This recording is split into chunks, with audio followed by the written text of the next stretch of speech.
Rádio Bandeirantes, nas eleições 2020.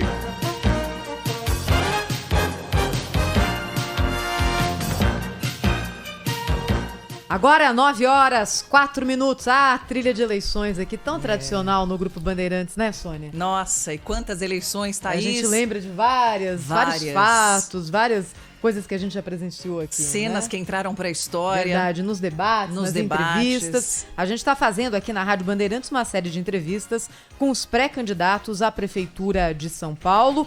No Esquenta, para o debate do dia 17 de setembro, tá chegando, hein? Tá o debate que abre a corrida eleitoral aqui na cidade de São Paulo. Hoje, o nosso convidado é o pré-candidato do PSOL, Guilherme Boulos. Boulos, bom dia, tudo bom?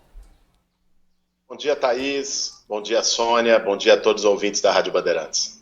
A entrevista também em áudio e vídeo nas redes sociais da Rádio Bandeirantes, no nosso Facebook e no nosso YouTube, para você que quiser acompanhar. Boulos, queria começar te perguntando o seguinte: você vê na sua candidatura a possibilidade de aglutinar forças de esquerda? Eu pergunto isso porque nós tivemos recentemente manifestações de políticos ligados a outros partidos nessa mesma esfera eleitoral, manifestando apoio à sua candidatura. Essa é a sua intenção nessa corrida, não? Olha, Thaís, eu acredito que nós temos um grande objetivo nessa eleição de 2020.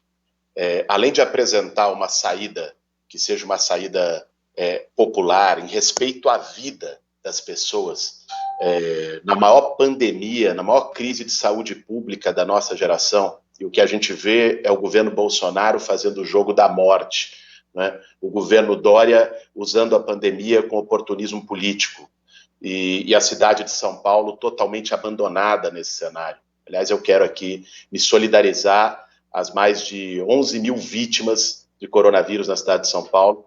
É a segunda cidade do mundo onde mais morreu gente. Me solidarizar também aqui com vocês do Grupo Bandeirantes em relação ao Zé Paulo de Andrade, né?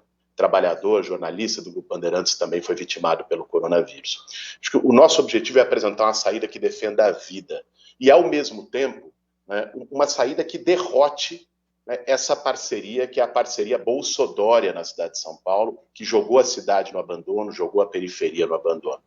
Para isso, naturalmente, que o cenário ideal seria que houvesse uma unidade entre as forças de esquerda, do campo progressista na cidade de São Paulo. Eu tenho trabalhado para isso já há algum tempo. Até aqui nós não conseguimos chegar a um denominador comum em que houvesse uma candidatura única do campo de esquerda, né? A minha pré-candidatura, junto com a Luísa Erundina, pré-candidatura do PSOL, hoje é a que está melhor posicionada nas pesquisas em relação a este campo, mas vamos continuar tentando. Eu acho que nós temos que ter em mente o desafio histórico que está em jogo, defender a vida das pessoas e derrotar essa parceria Bolsodória que está fazendo tão mal para o Brasil e para São Paulo. O senhor vê a possibilidade e tem a expectativa de que o ex-presidente Lula, de alguma forma, manifeste apoio à sua candidatura ou, pelo menos, não se posicione contra ela?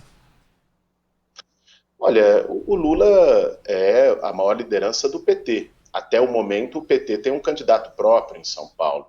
Seria desrespeitoso da minha parte dizer, olha, venha, me apoie e tal. Agora, eu tenho muita expectativa que a gente possa construir uma união do campo da esquerda, uma união com o objetivo de apresentar um projeto de esperança para São Paulo, de virar a página, virar o jogo na cidade de São Paulo.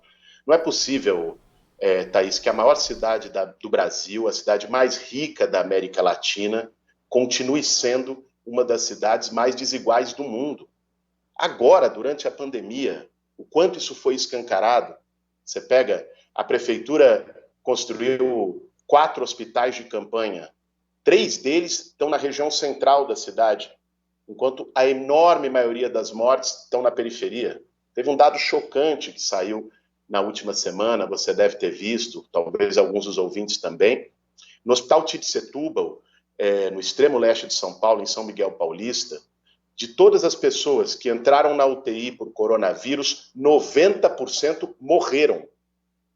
Se você pega o Hospital Sírio-Libanês, o Hospital Albert Einstein, mais de 80% sobreviveram.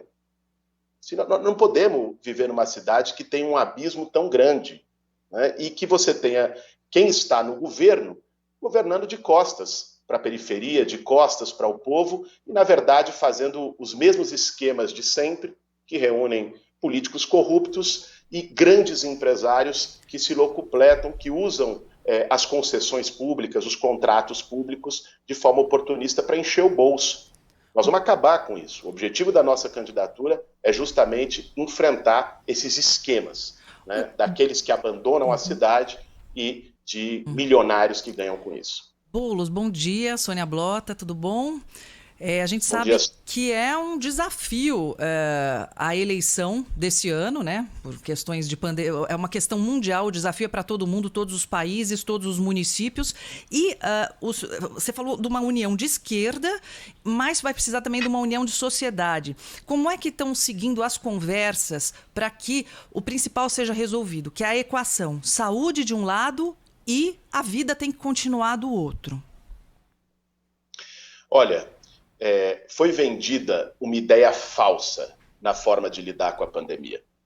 De um lado, Bolsonaro disse que se lixa a saúde das pessoas e daí é uma gripezinha e nós chegamos a mais de 120 mil mortos no Brasil. Né? De outro lado, veio o Dória, o Bruno Covas aqui em São Paulo e só ficavam dizendo para as pessoas fiquem em casa, como se papel de prefeito e de governador fosse ser consultor de autoajuda. Não é esse o papel, eles têm a caneta na mão e deveriam ter políticas públicas.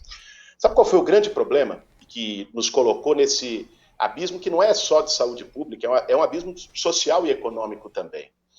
É que a quarentena, o isolamento, ele deveria ser tratado como um direito e não como um privilégio de quem tem condição. Na prática foi isso. Fez isolamento quem tinha melhores condições, né? Os mais pobres não conseguiram fazer isolamento, porque tinham que sair de casa todo dia para poder comprar o jantar. Então, e não houve nenhuma medida mais forte do governo federal em relação à saúde pública, isso todo mundo sabe, mas também não houve nenhuma medida mais forte em relação à economia. Vou te dizer, Sônia, o que eu faria se tivesse com a caneta na mão no momento da pandemia, né? Primeiro, você teria que garantir o isolamento, essa era a orientação da Organização Mundial de Saúde, preservar vidas acima de tudo. Isso significa, inclusive, uma política de saúde de fila única do SUS. Eu entrei, junto com o PSOL e vários juristas, no Supremo Tribunal Federal com uma ação para que houvesse fila única. Nenhuma vida vale mais do que outra. Não é porque alguém pode pagar uma boa UTI ou um bom médico num hospital privado que essa pessoa tem uma vida que valha mais do que quem não pode e está lá no fundão da cidade, na Brasilândia, em Sapopemba, no Grajaú, e só pode recorrer ao SUS. Não pode ser assim. Teria que ter uma fila única compreendendo a gravidade do problema. E do ponto de vista da economia, várias medidas poderiam ser tomadas, que foram tomadas no mundo todo. Vou dar um exemplo. Os pequenos comerciantes, que pressionaram muito pela abertura, pequenos comerciantes, microempresários, por que essas pessoas estavam pressionando pela abertura? Não é porque acham que é uma gripezinha. Estavam pressionando porque eles estão vendo o esforço de uma vida toda ir por água abaixo e virar um CNPJ falido. Nós tivemos um monte de falência. O que a prefeitura poderia fazer? Poderia, primeiro, isentar de IPTU esses comerciantes durante a pandemia. Segundo, ter dado um auxílio, como vários países do mundo. Buenos Aires, na Argentina, deu. Na Bélgica, deu. Indenização para pequenos comerciantes e microempresários. Capital de giro com facilidade para essas pessoas não terem o seu negócio falido. Hoje estão cheios de dívida com fornecedor, com um monte de problema.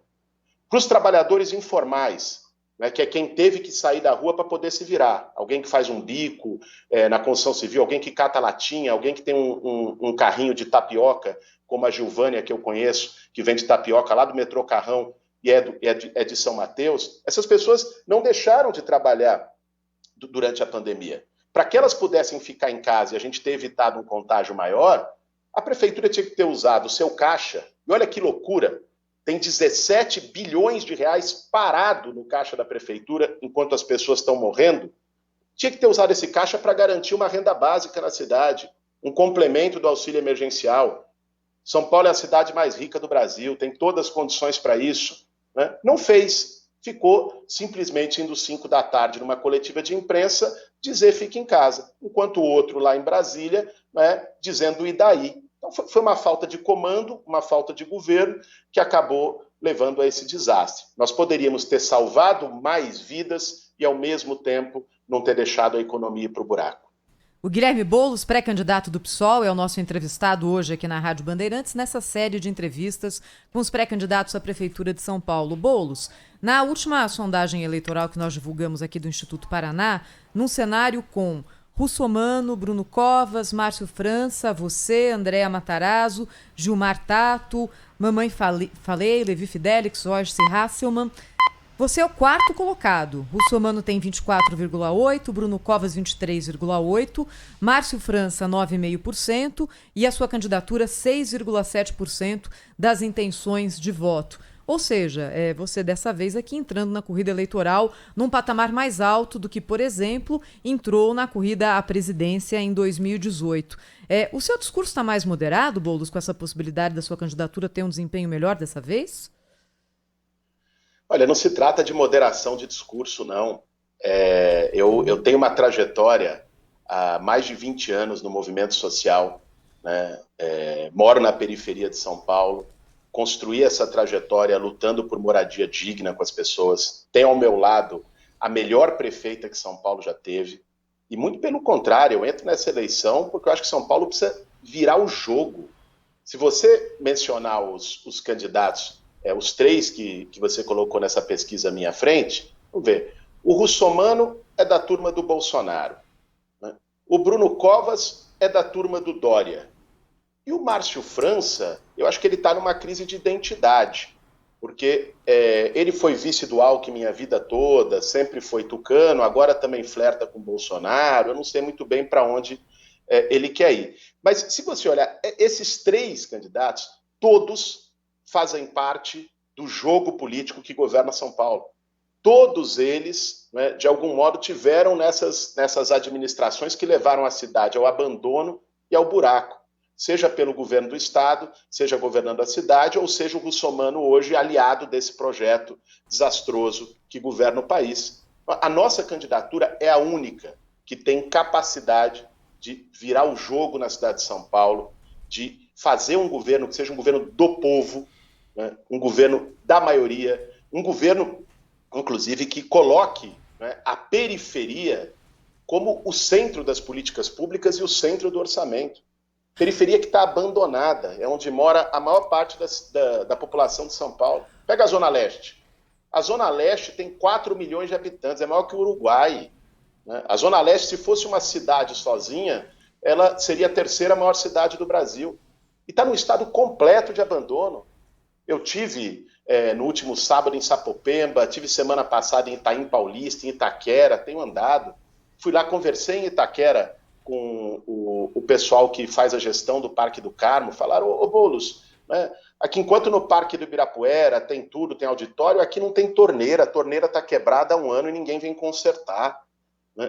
Você pega uma senhora diarista que sai lá do fundão de cidade Tiradentes para ir para o centro, demora 2 horas e meia num ônibus superlotado, as empresas reduziram a frota durante a pandemia, o que é um absurdo. Porque os ônibus tinham que estar mais vazios para poder evitar o contágio, elas reduziram a frota para diminuir gasto. E a prefeitura que arcou com isso, as empresas continuam tendo o mesmo lucro. Essa mulher, às vezes, num ônibus 2 horas e meia, com medo de ser assediada, de sofrer algum tipo de abuso, de violência, né, para chegar no trabalho. Então, assim, o estado de abandono da cidade tem nome. O estado de abandono da cidade é o abandono dos tucanos, né, e é o governo desastroso do Bolsonaro.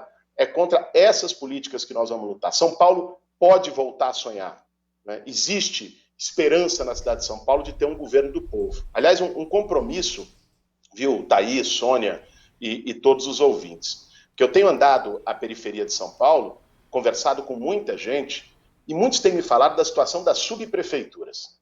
Subprefeitura virou cabide de emprego de vereador tranqueira, que vai lá, troca o voto na Câmara pela gestão da subprefeitura, chega agora em véspera de eleição, bota um cascalho na rua, leva uma ajudinha aqui e acolá, usando a gestão das subprefeituras. Nós vamos acabar com esse esquema. Subprefeitura vai ser definida pelos moradores da região, né? Vai ter o critério, é ser morador da região ou moradora para ser subprefeito, e eu não vou ficar, sendo eleito prefeito de São Paulo, fechado numa sala encarpetada com ar-condicionado lá no Anhangabaú, não.